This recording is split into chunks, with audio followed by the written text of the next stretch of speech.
Olá a todos vocês, que a graça e a paz do nosso Senhor Jesus Cristo permaneça de um modo muito especial na sua vida e na vida de cada família que você representa. Que Deus continue abençoando e guiando pelo Espírito Santo. Vamos juntos, mais um momento de reflexão acerca da palavra de Deus, buscando direção espiritual, sabendo que Deus tem cuidado de nós e está atento às nossas necessidades. Quando nós olhamos para o Evangelho, a palavra de Deus que contém o Evangelho eterno, que se inicia em Gênesis e vai até Apocalipse, ele trata de uma mensagem de fé, uma mensagem de esperança, uma mensagem que nos conduz a que nós tenhamos absoluta certeza de que Deus está cuidando de nós de um modo muito especial. E aí, em meio a tantas tragédias, e em meio a esta tragédia tão grande que tem acontecido no sul do Brasil, muitas pessoas se perguntam acerca do Evangelho, da palavra de Deus, dos cuidados de Deus e como responder a estas perguntas. Nós nunca podemos esquecer que Deus está conosco, Deus está cuidando de nós de um modo muito especial. Jesus Cristo nos fez uma promessa que ele tem cumprido através do Espírito Santo. Ele disse que estaria conosco todos os dias até a consumação dos séculos, até o último dia, antes da volta dele. Ele permanece conosco pelo Espírito Santo, nos concedendo consolo, sabedoria, discernimento, concedendo interpretação correta da palavra de Deus, para que nós possamos compreender as ações de Deus, os cuidados de Deus, para que nós entendamos o evangelho eterno de Deus. E no meio desses conflitos, no meio das adversidades e das grandes catástrofes, como nós vemos agora na região sul do nosso país, nós sempre é humano nós buscarmos respostas, começarmos a fazer alguns questionamentos, tentando compreender melhor o que está acontecendo. A palavra de Deus sempre nos disse que o mundo, ele infelizmente, ele vai cada vez piorar mais a sua condição de vida. O mundo, cada vez mais, naquilo que parece facilidade, ele traz mais problemas, mais adversidades. E as grandes crises, elas revelam o pior e o melhor de cada ser humano. Quando nós observamos a história da humanidade, sempre a grande crise, as grandes catástrofes trouxeram à tona a revelação do caráter e da personalidade daquela população, daquelas pessoas. E no meio delas se levantam pessoas de bom caráter e, graças a Deus, são a maioria, mas também se levantam pessoas corrompidas pelo pecado de tal forma que são capazes de agredir e prejudicar o seu semelhante, ao invés de ter amor por ele, ele é capaz de prejudicar, ele é capaz de fazer o mal, mesmo em meio ao mal que já está acontecendo naturalmente. E é isso que nós vemos acontecer, infelizmente, neste momento no sul do Brasil, e nós estamos falando do sul por causa da catástrofe da enchente que está ocorrendo ali, mas é claro que isso ocorre em todos os lugares do Brasil, em todos os lugares do mundo, porque em todo lugar em que há o ser humano, há adversidades, há dificuldades, há problemas, e sempre em meio às crises e adversidades vai se revelar o caráter de alguém, seja ele bom, seja ele mau. Quando nós olhamos para a palavra de Deus, nós buscamos compreender o porquê que isso acontece. Em primeiro lugar, nós temos que compreender que todo ser humano está corrompido pelo pecado. Mas nem todo ser humano, e na verdade é uma minoria, que está corrompido a ponto de fazer o mal ao semelhante, de prejudicar ao semelhante. Porque se isso fosse a maioria, a vida neste mundo já não seria mais possível. Mas, infelizmente, existem pessoas más, pessoas de essência má, de índole má, porque a corrupção do pecado ficou nele maior do que o amor de Deus. É claro que sempre Deus oferece a oportunidade de restauração, de volta, a oportunidade de reconciliação mediante a confissão dos seus pecados, o arrependimento e a conversão, que é deixar de fazer aquele mal que ele estava cometendo. Mas uma grande parte das pessoas não querem. Muitas pessoas e cada vez mais pessoas têm rejeitado a Deus, têm rejeitado a palavra de Deus para servir a si mesmo, para servir aos seus desejos, à sua corrupção, para servir às suas vontades, aquilo que ele quer, independente se ele está ofendendo a Deus, se ele está transgredindo a palavra de Deus, ele não está se importando com as orientações de Deus. O que acontece como resultado é que ele vai trazer prejuízos para si mesmo e prejuízos para todos aqueles que convivem com ele. Como essas pessoas estão em todos os lugares, então o mundo está ficando cada vez mais difícil, cada vez teremos maiores adversidades, cada vez teremos maiores problemas. E a Bíblia não nos esconde isso. Jesus ele fala que quando ele voltar, o mundo estará tão corrompido que será igual aos dias de Noé. E o que aconteceu nos dias de Noé? Jesus ele fala que as pessoas viviam como se não tivesse Deus. Se casavam, se davam em casamento, né, se voltavam para as suas questões explicitamente humanas, eram pessoas extremamente corrompidas e longe de Deus. O que aconteceu? Deus colocou ali Noé e a sua família para construir uma arca, para conduzir, através da mensagem do Evangelho, a oportunidade de salvação e de reconciliação com Deus. Noé, durante mais de 100 anos, ele prega a mensagem de Cristo, a mensagem do Evangelho de Deus, que Deus está oferecendo a oportunidade de salvação e ninguém acredita. Pelo contrário, as pessoas zombam da mensagem que Noé está passando, zombam quando ele fala que vai haver um dilúvio e que tudo vai ser inundado, zombam quando ele fala que as pessoas precisam se voltar a Deus e se converter a Deus. A pergunta é: os nossos dias hoje estão diferentes disso? Será que nós já começamos a viver o que Jesus falou, que na volta dele seria como nos dias de Noé? E nos dias de Noé, pela rejeição do povo a Deus, tudo acabou inundado. Então, nós vemos situações como essa, não como castigo de Deus. Deus não precisa castigar ninguém. Mas assim como foram as exortações de Deus no Egito para o faraó, quando ele disse para o faraó libertar o seu povo, soltar o seu povo que era escravo, porque o povo de Deus, para Deus, é o seu primogênito.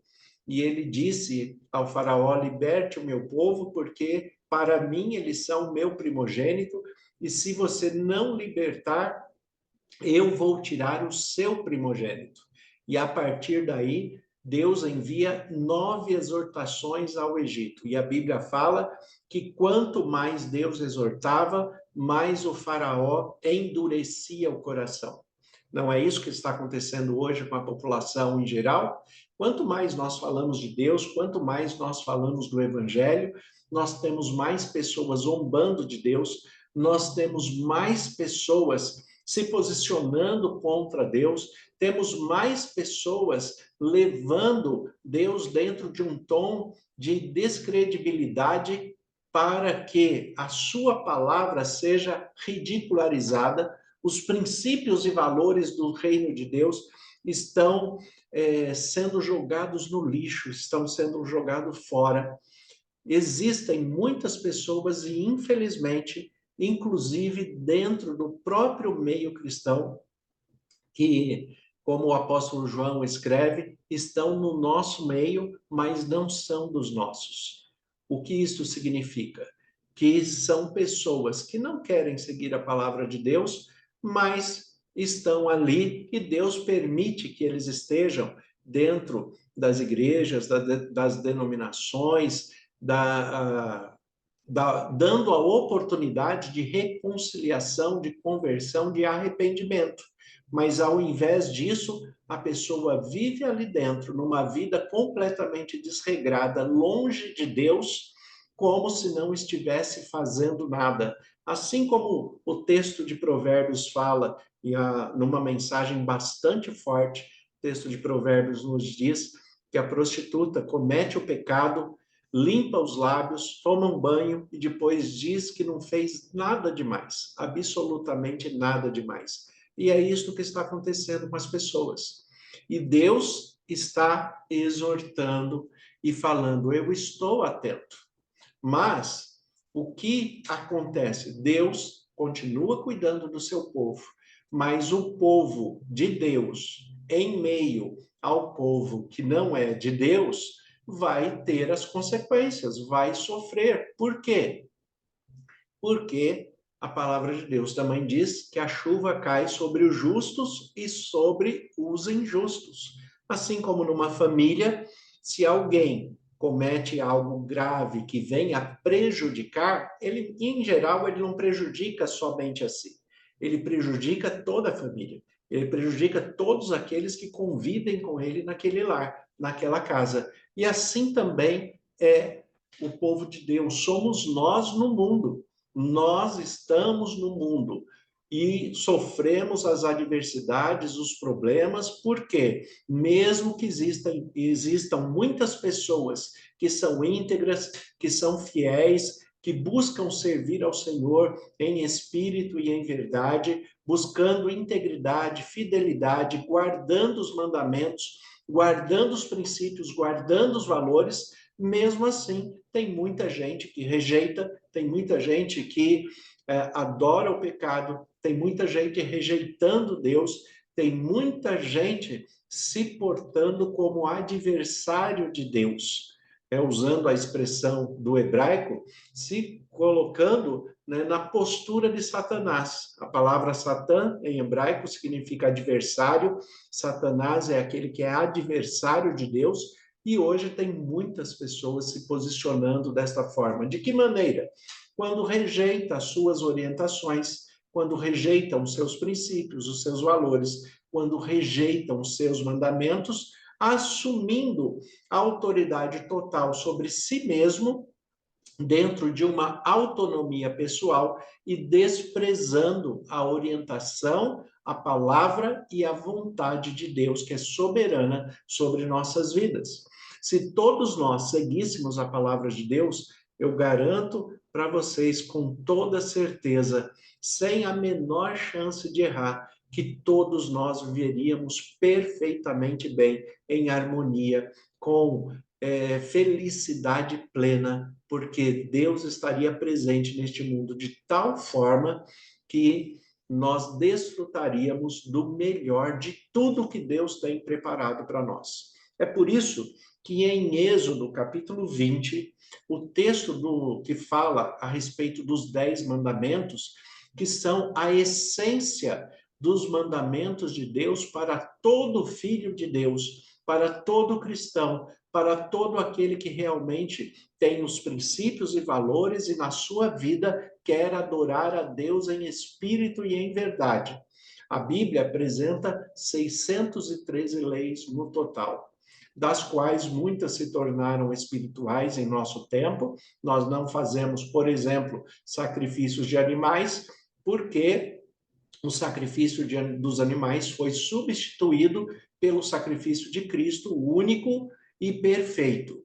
Nós não precisamos mais acender incensos, porque o incenso representava a oração que se erguia diante de Deus através de um sacerdote.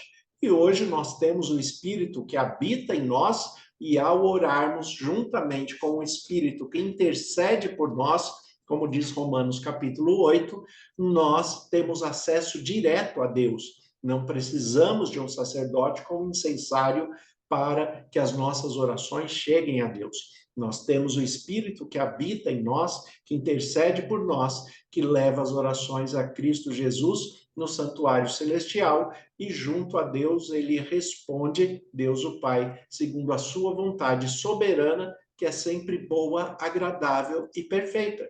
Então, aqui nos 10 mandamentos, destacado em Êxodo 20, depois repetidos em Deuteronômio capítulo 5, Deus, ele fala o mínimo que deve ser cumprido, que deve ser observado. E a primeira coisa que ele fala, olha o que o texto diz aqui, Êxodo capítulo 20, versículo 1.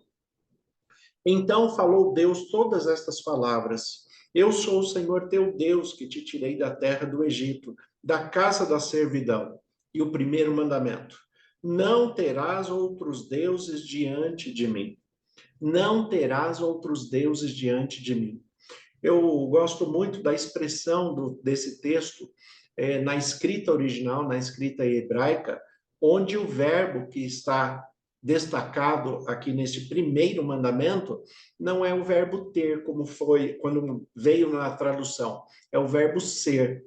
E a ideia é: não serás outro Deus diante de mim. Por quê? Porque, na verdade, não existe outro Deus. Então, se eu invento um outro Deus para adorar, eu estou adorando a mim mesmo. Se eu começo a selecionar aquilo que eu quero adorar, então eu estou adorando a mim mesmo. Então, o que Deus coloca aqui como primeiro mandamento é: não seja um Deus diante de mim. E o que Deus quer dizer com isso? O que Deus quer dizer é que tem pessoas que, quando Deus dá uma orientação e ele não segue porque ele acha que a interpretação de vida dele é melhor do que a orientação de Deus, então ele está se fazendo de Deus na frente de Deus. Ele acha que a interpretação dele, a orientação dele, a decisão dele é melhor do que a orientação de Deus, os cuidados de Deus. Então, ele faz da maneira dele. Ao fazer desta forma, ele traz prejuízos para si mesmo e, acima de tudo, ele rejeita a autoridade de Deus na sua vida. Vai trazer prejuízos para ele e para todos aqueles que convivem com ele. Quando nós olhamos, estudamos um pouquinho da história da humanidade, a antropologia, quando nós vemos detalhes culturais e detalhes da história da humanidade, prestem atenção num detalhe muito importante. Todas as civilizações que rejeitaram 100% a Deus e passaram a inventar outros deuses e adorar outros deuses, estas civilizações simplesmente desapareceram totalmente. Não existem descendência, não existem explicações, não existe nada. Existem apenas alguns indícios mostrando que aquela civilização existiu, como os incas, os maias, por exemplo, né, ou algumas civilizações da Mesopotâmia, que simplesmente desapareceram por rejeitar totalmente a Deus. Nós ainda permanecemos porque, apesar de muitos rejeitarem a Deus, nós permanecemos firmes, permanecemos na fé, permanecemos adorando a um Deus íntegro, fiel, verdadeiro, continuamos seguindo a sua palavra. E vai chegar o momento em que esse Deus, ele vai se manifestar de tal maneira que ele vai levar aqueles que o adoram em espírito e em verdade para ele, na volta de Jesus, e aqueles que o rejeitaram serão exterminados. Então, aquilo que já aconteceu no passado, e nós temos indícios disso dentro da história da civilização, das civilizações, dos povos que rejeitaram totalmente a Deus e desapareceram, da face da terra, isto vai acontecer novamente. O que nós temos que fazer? Continuar adorando, continuar buscando. A mensagem do Evangelho eterno de Deus é uma mensagem de reconciliação, é uma mensagem de paz, uma mensagem de esperança, porque a fatalidade virá de qualquer maneira. Mas aqueles que se colocarem nas mãos de Deus, apesar de conviverem com a fatalidade, serão cuidados por Deus, pelo seu amor, pela sua misericórdia, pelo seu poder e pela sua graça. O texto de 2 Crônicas, capítulo 7, o versículo 14 em diante, que é muito conhecido, ele diz assim: se o meu povo, que se chama pelo meu nome, for humilde e orar e me buscar e se converter dos seus maus caminhos, então eu ouvirei dos céus, perdoarei os seus pecados e sararei a sua terra. Estarão abertos meus olhos e os meus ouvidos estarão inclinados a toda oração que se fizer neste lugar, porque eu escolhi essa casa e a santifiquei. Então, o que Deus pede para nós? Se o meu povo, que se chama pelo meu nome, for humilde e me buscar e orar e se converter dos seus maus caminhos, Deus pode restaurar todas as coisas. Deus pode mudar toda a situação de catástrofe, de crise, mas ele precisa, ele quer, através dessa exortação, que a pessoa se volte para ele. O problema é o que eu volto a falar, o que eu disse no início. Existem pessoas que trazem, ao invés de, no meio do sofrimento, no meio da adversidade, ao invés dele se voltar para Deus, ele desperta o pior que existe dentro dele. Então, nós vemos o que está acontecendo, infelizmente, em muitos abrigos do Sul. Nós vemos crimes acontecendo, crimes sexuais. Nós temos pessoas que estão sendo furtadas, né? Nós temos uma criminalidade desordenada ali atuando, acontecendo ali. A situação já é complexa e fica muito pior, porque no meio à crise se revela o melhor de cada um, mas também se revela o pior de cada um. E, infelizmente, nós não temos, né, uma postura de uma postura civil, de autoridade competente que venha resolver essas questões. Então, o mundo, de fato, vai ficar cada vez pior. Se nós queremos, de fato, ser guiados pelo Espírito Santo, protegidos por Deus e fortalecidos na palavra, devemos nos colocar em obediência e não buscarmos Deus diante de Deus, que é o que diz aqui o texto bíblico: não terás outros deuses diante de mim, ou na sua forma original, não seja outro Deus diante de mim. Se nós nos atentarmos a isso e juntarmos com o texto de 2 Crônicas 7, 14, se nós formos humildes, buscarmos ao Senhor e orar e nos converter dos nossos maus caminhos, ele nos ouvirá e ele mudará toda a situação, irá restaurar aquilo que é necessário. Vale a pena nós vivermos segundo a vontade de Deus, dentro da palavra de Deus, buscando humildemente a autoridade e o senhorio de Deus em nossas vidas, porque só assim nós vamos, de fato, viver bem, viver no amor, viver na paz que ele tem proposto para nós. Então, busquemos ao Senhor em oração, oremos pelos nossos irmãos e irmãs do Sul, oremos por toda a população e oremos também para que Deus continue nos fortalecendo, nos guardando, nos guiando segundo a sua vontade e que tenhamos esse espírito de humildade e obediência que Deus espera de nós.